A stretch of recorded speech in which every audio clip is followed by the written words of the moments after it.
कर छिलना का चिल्ला तड़े।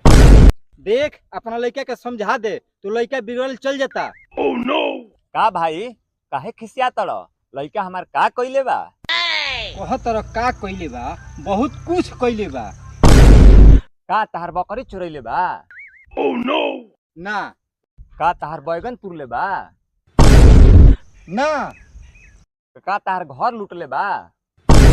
ना अरे सारा बा सब का तोर गा बा। ना ना ना उहो नइखे कइले।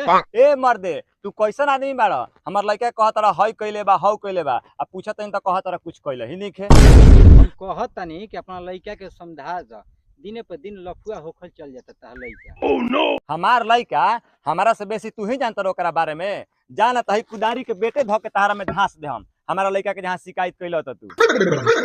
हमार